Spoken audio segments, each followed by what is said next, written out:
Beverly Oliver, the former nightclub singer at the Colony Club, believes she saw the man who killed the president.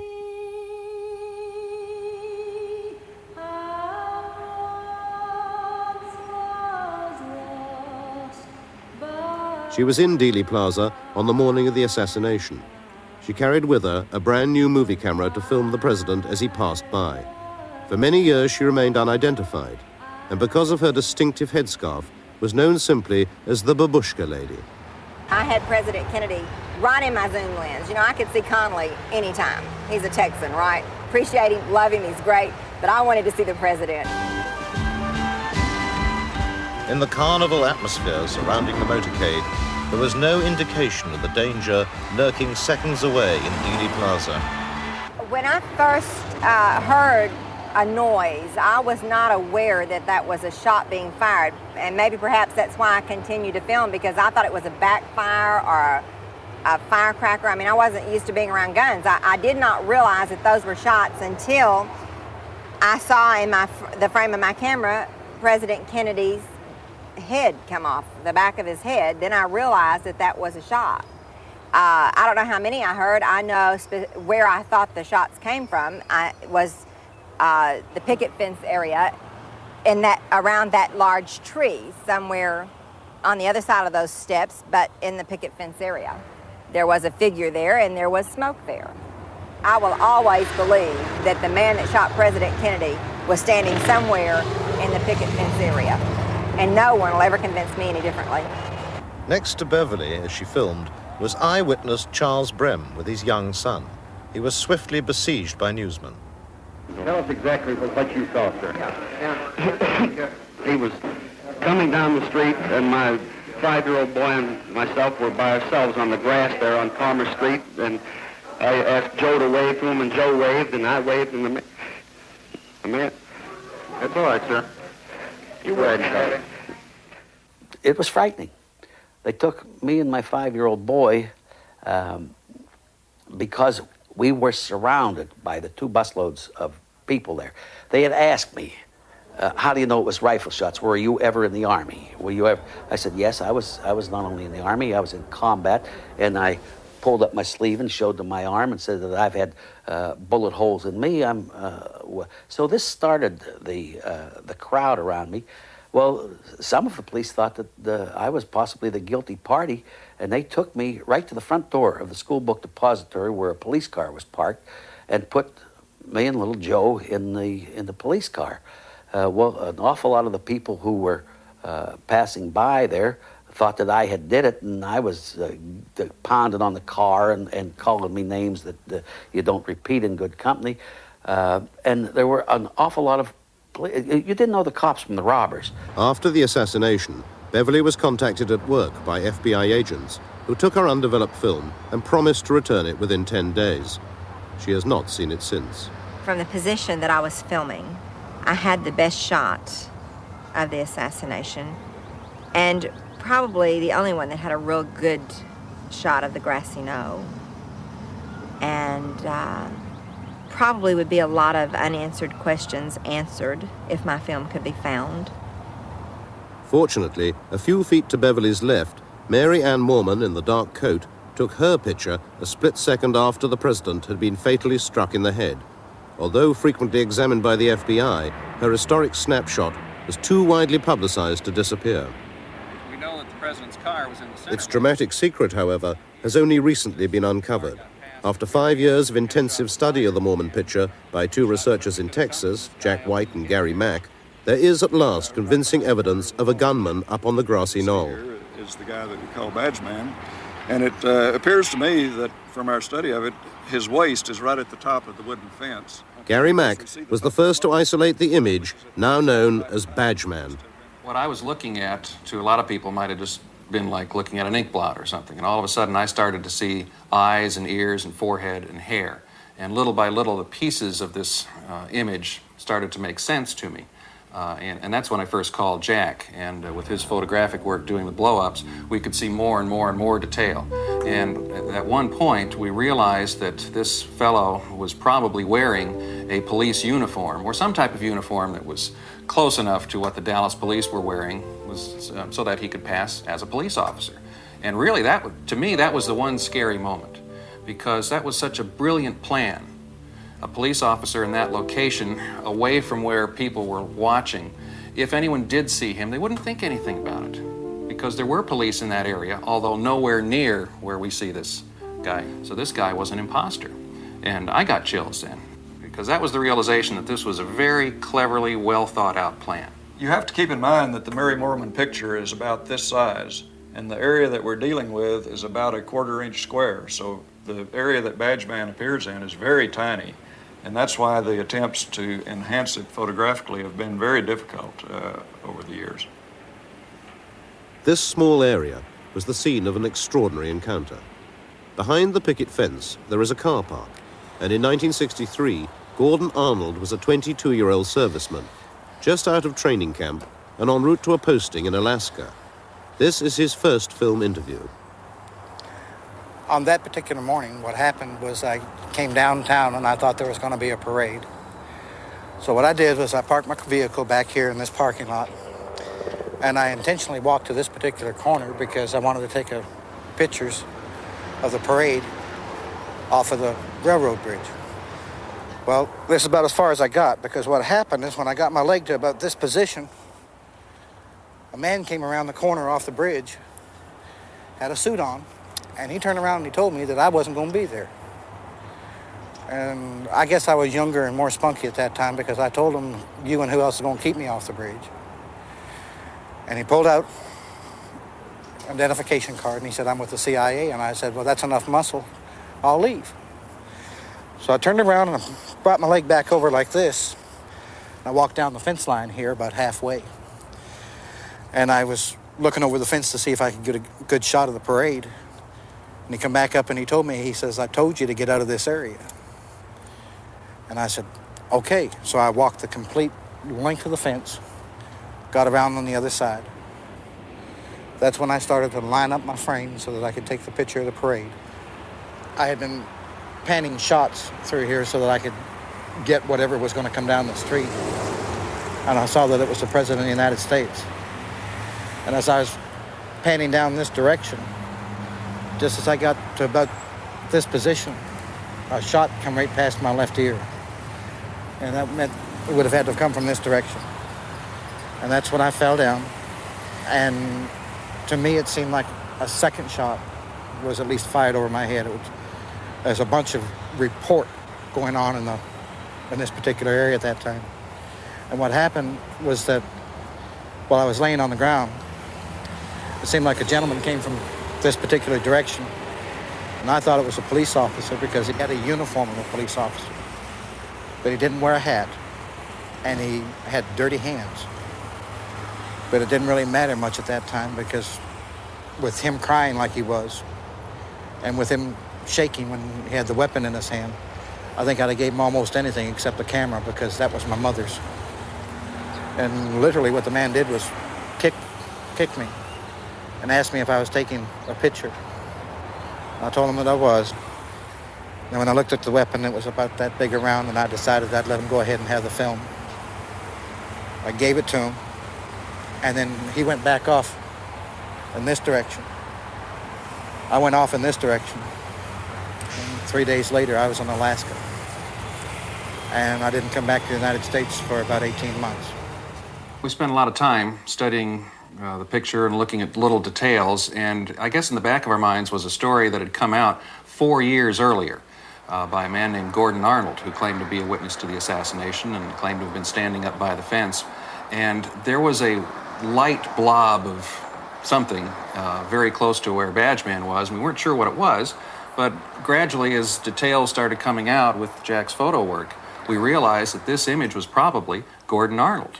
And here's a guy who had told his story just to an acquaintance and was overheard, and that story went off to the news media, and Gordon Arnold was interviewed, and it appeared in the newspaper that he had been at the scene and was in that location, but no one believed him, because there were no photographs or films that showed a man in that position.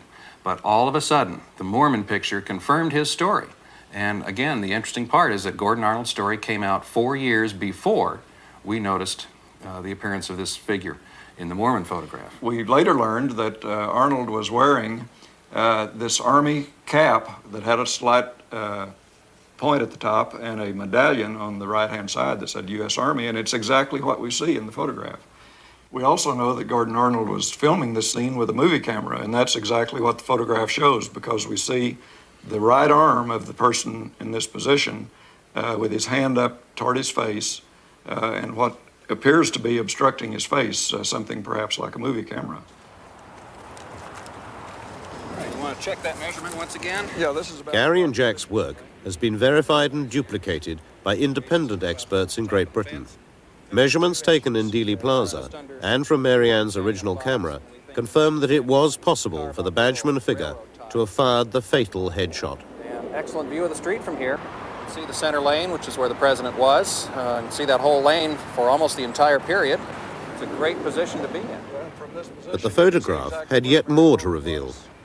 I was sitting in my office here one day looking at the picture, and I saw just all of a sudden what appeared to be another image standing directly behind the Badgeman. This appears to be a person in a hard hat and a white T-shirt. The lighting on him is entirely consistent with the lighting on Badgeman. In other words, there's a highlight on the construction helmet that he seemed to be wearing. There's a shadow of his head down on his shoulders, and the lighting source is absolutely consistent with the rest of the picture. He appears to be looking off in the direction of the school book depository. It was important in all this work that we develop somehow some independent corroboration for what we were seeing. And one of the important and yet often neglected witnesses in the Kennedy case is a railroad signalman named Lee Bowers, who was working in a railroad tower behind the picket fence and behind the grassy knoll. And he had a good view of the area where we see these figures. And he testified to the Warren Commission and told them that when Kennedy appeared in Dealey Plaza, there were two men behind the fence that he could see.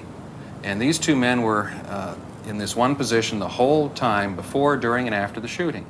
Lee Bowers died in a mysterious car accident 2.5 years after the assassination. However, his story is confirmed by another eyewitness, Ed Hoffman, a deaf mute who is interviewed here for the first time. I'd gotten off work early because I had a dentist's appointment. I was traveling down the freeway here, and I remembered that President Kennedy was coming to visit Dallas. I parked my car here. I realized at this spot that I would be able to see Kennedy pass close by. I stood here and waited, and I was looking towards where he would be coming from. I suddenly saw two men who looked suspicious directly over there in the car park. 25 years ago, these trees did not obscure the view. From his position at the side of the freeway, Ed Hoffman could clearly see the car park area behind the grassy knoll. I saw a man standing here, wearing a black hat and a blue jacket. I saw a puff of smoke, and I thought it was a cigarette, but it wasn't. He had a gun, and he walked towards the railroad. He tossed the gun to the second man. Then he turned and straightened his jacket, adjusted his hat, and walked casually away.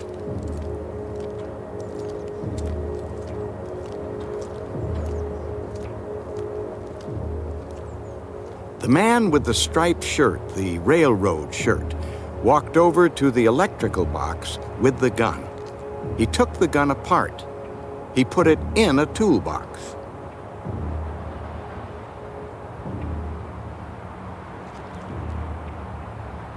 He then walked slowly away in the direction of the railroad track. When the motorcade passed by below me here, I realized that Kennedy had been shot. I was horrified. I saw a policeman standing on the railroad bridge, and I tried to get his attention, but he didn't see me. So I got in my car and drove to the area where I had seen the two men. But there were so many people there, and I couldn't find them. I went to the FBI to tell them what I had seen. They didn't want me to say anything. They offered me money to keep quiet. They didn't understand that it was more important for me to tell them what I'd seen. It was hard for me to communicate with them. I do feel that the two men I saw were working together, and that the one with the gun behind the fence was the man who shot President Kennedy. Look at the situation. The FBI started in the investigation right away, and they had all these reports, over 50 reports from eyewitnesses saying at least one of the shots came from that area. And here, all of a sudden, they've got a photograph that shows the precise area within a sixth of a second of when the president's head explodes. Someone, somewhere in the FBI must have wondered, perhaps the gunman is in this picture. And I think they knew the evening of the assassination that there was a second gunman up on the grassy knoll. The medical evidence as it exists now does not indicate a shot from the front. But we do have to understand that if Badgeman was firing, and if it was Badgeman's shot that struck the president in the head, that means the medical evidence has been altered.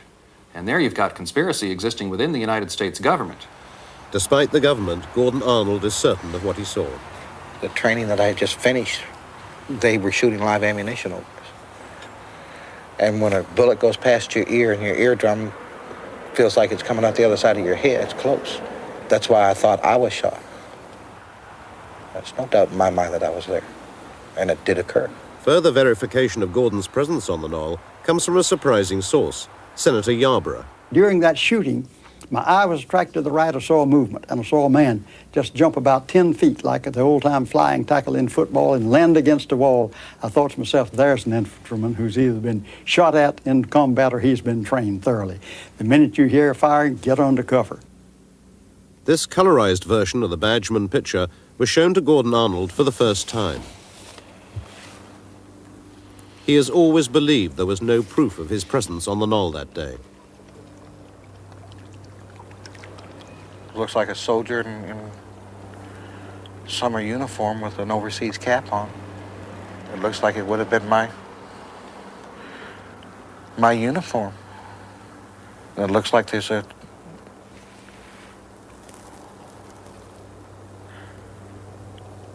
camera. Or there's something up in front of the face.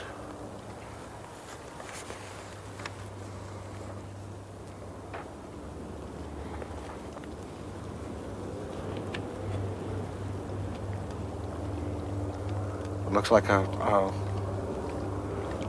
white spot. If it's a flash, it would be like off of a muzzle flash. This looks like a police officer because that would be the badge. That would be the arm emblem. Would this fella back here be the railroad man I asked you about this morning? Because when I was walking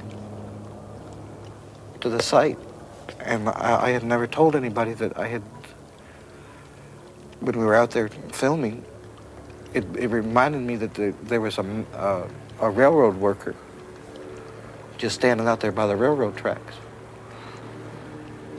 But it looks like somebody's taking a picture. Yeah, I couldn't figure out why would I be standing crooked until I flipped that up, and if that's a muzzle blast or flash,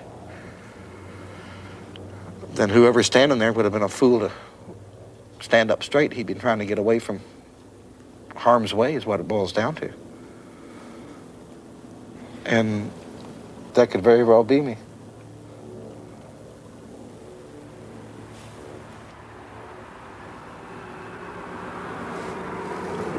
Son of a gun.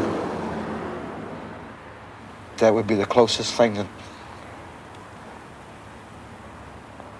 I've ever, to be honest with you, the picture bothers me because if this is a true thing of what has occurred, then I could be the only one that saw the man. They killed the president. And to be honest with you, if I'd have known this,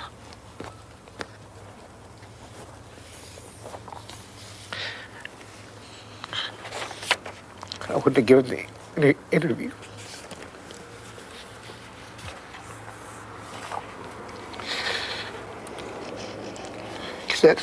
That hits too close to home right now.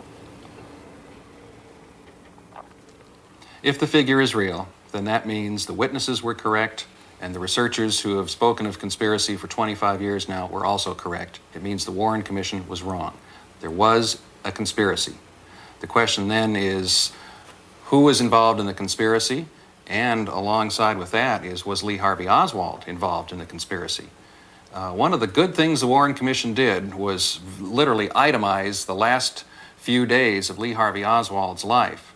And the problem for the Warren Commission now would become, well, he had no opportunity to be with other people to plan something like this. So we now have to wonder seriously, perhaps for the first time, whether Lee Harvey Oswald even fired any shots. The search for the men who did fire the shots has taken a dramatic step forward due to a painstaking and dangerous investigation by one man, writer Steve Revell.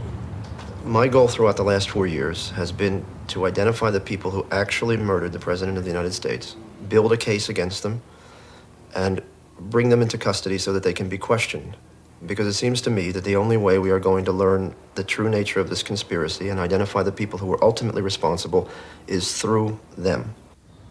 Writer Steve Revell's lone pursuit of Kennedy's killers began 4 years ago. His first breakthrough came when he was given the name of a French drug smuggler in prison in the United States, who, it was rumored, had some first-hand knowledge of the president's assassination. The initial turning point was the first meeting that I had with the French narcotics trafficker at Leavenworth Penitentiary. His name was Christian David. He had been a member of the old French Connection heroin network. He had then been a leader of the Corsican drug trafficking network in South America, known as the Latin Connection. And he had also been an intelligence agent for a number of intelligence services around the world. In exchange for my help in finding him an attorney to represent him against the possibility of his deportation to France after he finished his sentence at Leavenworth, he agreed to give me a certain amount of information concerning the assassination based upon his own knowledge. The first thing that he told me, very reluctantly, and only after 4 or 5 hours of my arguing with him, was that he was aware that there had been a conspiracy to murder the president, and indeed in May or June of 1963 in Marseille, he had been offered the contract to kill President Kennedy. That was the initial breakthrough, if you will.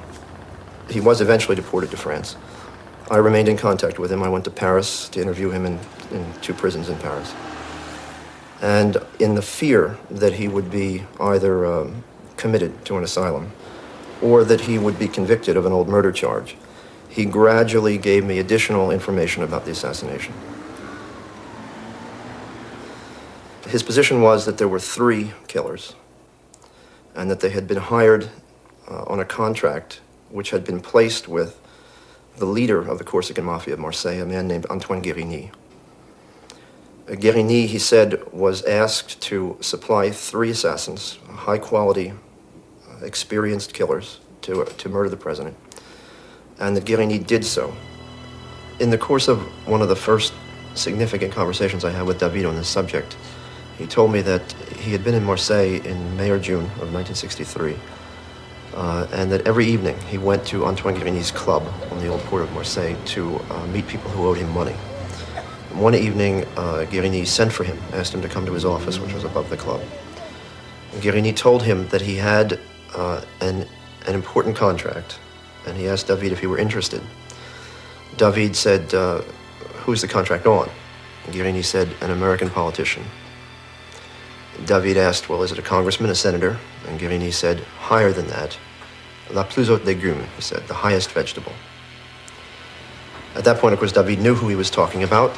David asked him where was the contract to be carried out, and when Guérigny said it would be done inside the United States, David refused on the grounds that that was much too dangerous. Now, David initially would only give me the first name of one of the 3 men on the grounds that 2 of the 3 were still alive, and since they were members of this Corsican milieu, which has a code of silence and a code of vendetta, if he named them, he himself would be murdered. However, he did agree to give me the first name of the 3rd man who he said was dead, and that man, he said, was named Lucien. I then spent a great deal of time in Paris and Marseille trying to find out who this Lucien was. And through contacts that I made in the journalistic and police and intelligence communities, I was able to determine that this Lucien was in fact a Corsican drug trafficker and killer of the 1960s and 70s by the name of Lucien Sarti. Sarti had been killed in Mexico City in 1972. I confronted David with the name of Sarti, and he in effect confirmed that that was the man he had referred to. He was an extremely reckless, very daring man, known and despised even by his colleagues for taking enormous chances. But that same recklessness made him one of the most successful contract killers and drug traffickers of his era. Having identified Sarti, Christian David, fearing for his life, refused to name the other two assassins recruited to kill Kennedy.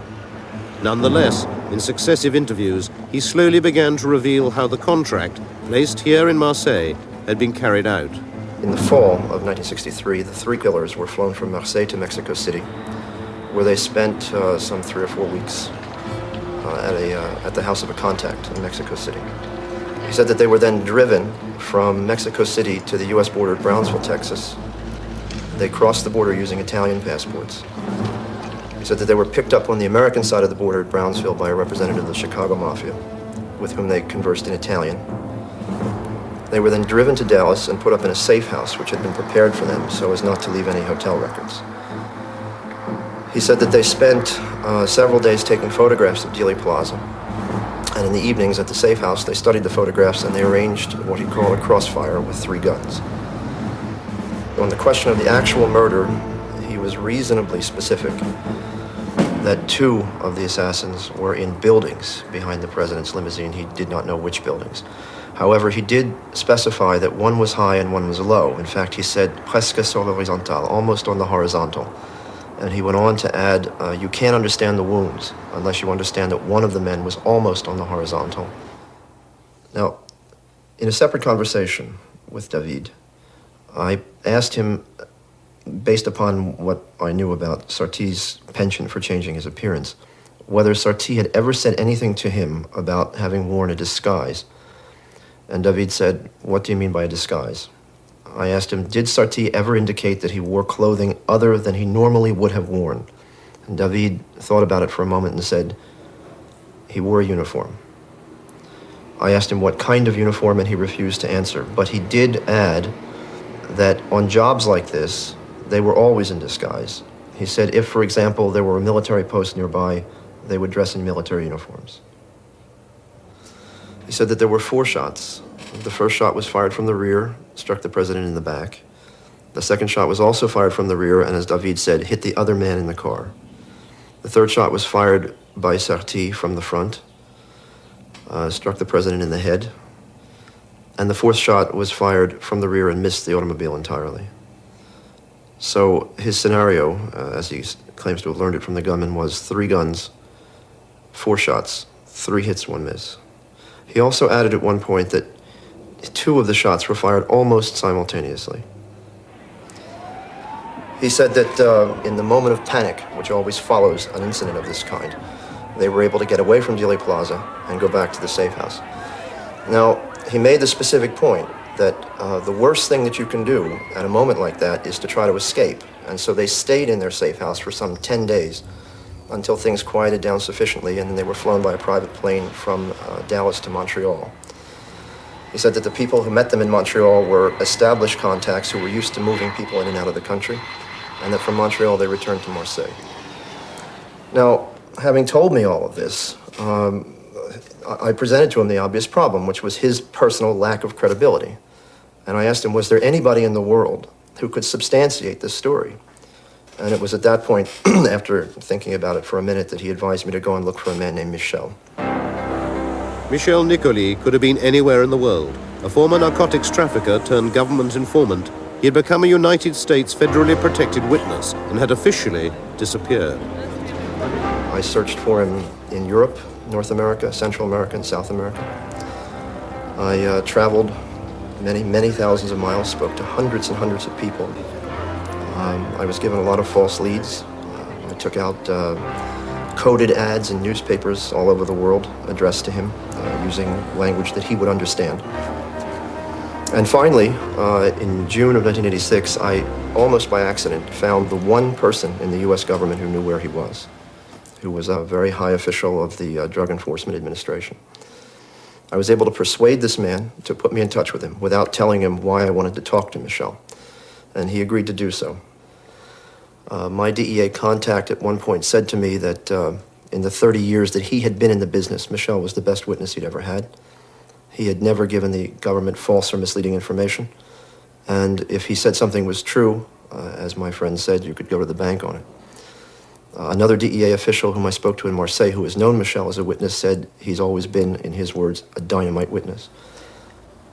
Have you had any contact whatever with Christian David recently? No, I haven't. For how long? Not since we were in Brazil together. I caught sight of him in prison, but only in passing, that's all. We haven't been in touch. So that's how long it's been since you have had any contact with him. In 1972, we came back from Brazil together. I met him in prison. Or rather, I caught a glimpse of him in the criminal court, that's all. I just caught sight of him, that's all. Since then, I haven't seen him. In the course of 3 subsequent conversations, among other things, Michel confirmed that Lucien Sarti was one of the 3 killers. And I went through with him the details that David had given me. He confirmed all of the details with the exception of 2, in which case he said he did not know those specifics. But he did say that he had learned the details from the same source at the same time as David had. When we met in a bar in Argentina in 1966, I think. Christian David was present. There were 5 or 6 of us, I can't remember exactly. The final pieces of the puzzle were falling into place. From the lips of Michel Nicolai, Steve now had the names of the other 2 assassins. He now sought to confirm their participation from his first informant, still awaiting trial in his prison cell in Paris. At that point, I then went back to David. I gave him all 3 names, and in effect, he confirmed them. When I showed David an aerial photograph of Dealey Plaza, the first thing he said was, "Show me where the railroad bridge is." I pointed out the bridge over Elm Street, and he said that was where Sarti wanted to be. But on the morning of the assassination, the bridge was guarded, and he was forced, as he said, to move on to the little hill with the wooden fence. He took up a position from behind the wooden fence from which he fired 1 shot, and David specified that he used an explosive bullet. Now, he said that Sarti was the only one who used that kind of ammunition, a remark which he refused to explain and which I didn't understand at the time, until I put the question to Michel. When I asked Michel if it were true that Sarti had used an exploding bullet, Michel sighed and said, yes, that was what I had heard. Yes, it's Lucien Sarti. Me too. I sometimes carried them with me, but I didn't use them. What was the advantage of having bullets like that? It makes a larger hole in the body. And when the bullet flattens out, there aren't any traces, no marks, nothing. On the question of payment, Michel agreed with David that the assassins had been paid in heroin, and he went a bit farther. In my first conversation with him, he indicated that although he did not know it at the time, it was he who converted the heroin payment into cash for the assassins. He indicated, at least initially, that the 3 men had appeared at his apartment in Buenos Aires in the months following the assassination with, as he put it, a substantial quantity of heroin. He was surprised because, to his knowledge, it was the first time that any of the 3 of them had dealt in heroin. But given his reputation for not asking embarrassing questions, he simply agreed to convert the heroin into cash for them. Did they ever give you any indication about who was behind this contract? No, they didn't talk to me about that. It was Christian David who told me that it was someone in the mafia, but I don't know who it was. But it was known more or less generally in this circle of Frenchmen in South America that it was the mafia that was behind it. Yes. My own conviction at this point is that the contract probably originated with Carlos Marcello of New Orleans, who placed it in Marseille through his colleague Santos Traficante Jr., who had the closest relations with Antoine Guérini. Beyond that, it seems reasonable that Giancana of Chicago was involved, if we accept David and Michel's idea that the assassins were met at the border by representatives of the Chicago Mafia. And the fact that Sarti's customers were primarily in New York, and the fact that the assassins evidently moved out of the United States through the Montreal corridor, which was very closely linked to the New York Mafia, also suggests that Gambino may have been involved. In your view, why would they go so far to find assassins for such a job? In my opinion, to obliterate any traces, to fool the government. Yes, it's more difficult to find foreign killers. It's more difficult, in my view. The Mafia had to hire white men for the job, since it was to take place in the American South, which meant that they could not go to the other two centers where one found assassins at that time, namely Beirut and Hong Kong. Secondly, they needed highly experienced, skilled assassins. Thirdly, they needed assassins who, if they were caught, could not directly be tied to the American Mafia, and also who were not known to the American police. And fourthly, once again, if they were caught, assassins who could be counted on not to talk. When someone has a contract to kill someone, he's not rubbing out the name, he's rubbing out the person. You just have to kill him, that's all. And according to who it is, you get paid more. According to who it is, and that's all. But after all, it was the President of the United States they were talking about. If they did it, it's because they didn't give a damn. There are people like David who refused to do it. There were others who didn't refuse. But Sarti, would he have been capable of that? Oh, yes. As a killer, he's capable of anything. It's not a question of sentiment. No sentiment with him. I couldn't pursue the matter much farther on my own. I mean, to this point, I had been working on it for 3 years, essentially on my own. It was clear that at this point I was going to need some sort of official assistance. And so I decided to confide what I knew in the DEA official who had put me in touch with Michel. Based upon what Michel had said and his own inquiries, the DEA official decided that the matter ought to be handled in an official fashion. The first step was that he and I together went to interview Michel.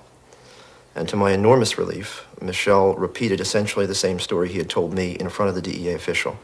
At that point, I, in effect, had engaged some official interest on the part of the government in my inquiries.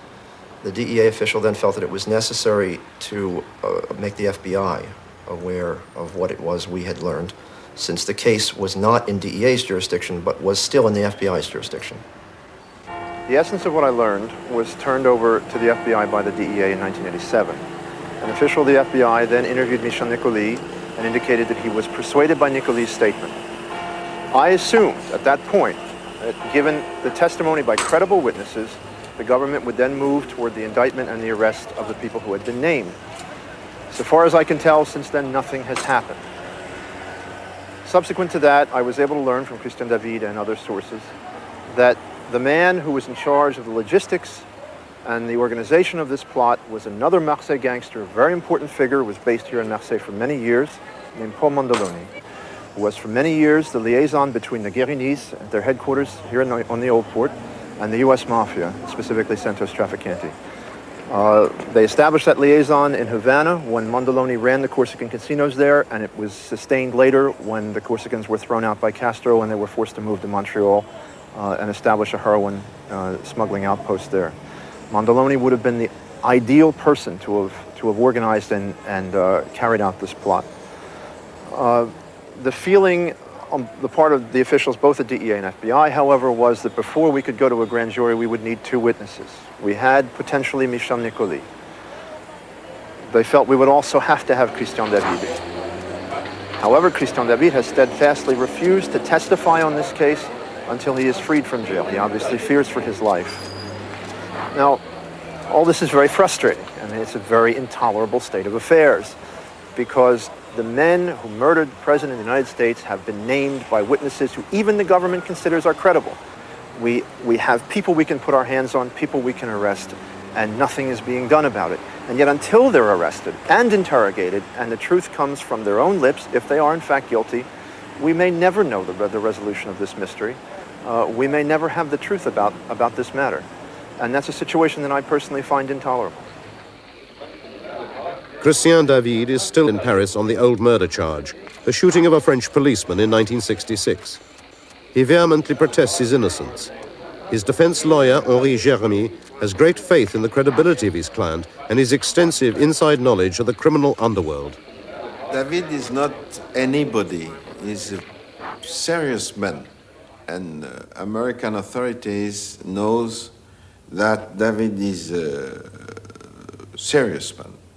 David has been a long time in jail during his life, but anyway, he has made a lot of things during his life. Then when David says something, it's serious.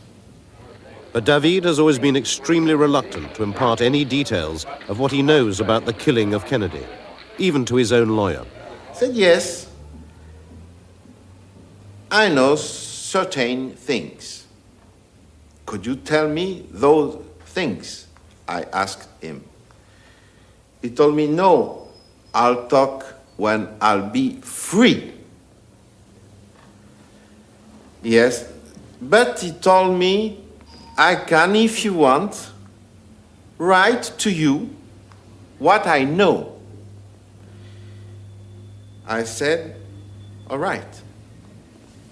And then he wrote to me a letter, a closed letter. And on this letter, it's written, cette lettre doit être gardée en dépôt par mon avocat jusqu'à ce que j'ai retrouvé ma liberté. Elle ne peut pas être ouverte sans mon autorisation. That letter must be kept in deposit by my lawyer until I am free. It's impossible to open it without my authorization. There is two signatures, Christian David, Christian David. I think there is in this envelope details important to find murderers, because I think there were murderers, and not only one murderer. That's what it is in this envelope. That's what I think about that. With the new evidence that has emerged from these investigations, so many of the mysteries surrounding the murder of the president can at last be explained. Not least of all, the manipulation of the medical evidence to conceal the devastating effects of the dum-dum bullet fired from the right front by Lucien Sarti. The use of such a distinctive missile and its trajectory would have been immediately apparent at a normal autopsy, as Dr. Cyril Wecht explains. A frangible bullet is one that is constructed to literally break apart upon impact. Some people call it an exploding missile, some people call it a dum-dum, but they're not quite the same. I think the more correct technical word would be a frangible bullet. If a frangible bullet had been fired from the right side, then it would have, of course, dispersed into dozens, if not hundreds, of fragments, leaving no significant piece of itself intact. There were many small pieces of metal that were never subjected to neutron activation analysis testing. And unless that was done, you see, we could never know for sure whether all of the fragments came from one particular bullet or one batch of bullets. That's the significance of the brain examination relating to whether there was a second gunman and also the possibility of whether a frangible bullet had been used by that second gunman firing from the right side. I've become convinced that Oswald had nothing to do with the assassination and that he was very carefully chosen and very carefully set up to take the blame. Based upon what I've learned, it seems to me that all the principals involved in the plot to kill the president had ties of one kind or another with U.S. intelligence agencies. There was Trafficante and Giancana, who had been conspiring with the CIA to assassinate Fidel Castro. Antoine Guérini, who had had a relationship with both the OSS and the CIA dating from 1943. And there was Oswald, whom I'm satisfied had been used as a low-level intelligence operative. So even though I don't think that the CIA, for example, had anything directly to do with the assassination, on the day after the assassination, they found themselves in a horribly compromised position, a position in which they could very easily have been blackmailed by the plotters into covering up whatever they knew about the assassination. But the Mafia could hardly have acted alone, given the intricacy of the assassination plot and the strength of the cover-up for 25 years. Colonel Fletcher Prouty was Chief of Special Operations of the Joint Chiefs of Staff during Kennedy's presidency. He believes even more powerful forces were ultimately responsible. I think without any question, it's what we call the use of hired gunmen. And this isn't new. In fact, this little manual here, which is called the Assassination Manual for Latin America, contains a line which says that, talking about Latin America, if possible, professional criminals will be hired to carry out specific selective jobs in quote, which means murders. Well, if this manual for Latin America, printed within the last few years, and a government manual, says that, there's no question but what the application of the same techniques was dated back in Kennedy's time. In fact, I know that from my own experience. You know, I was in that business in those days.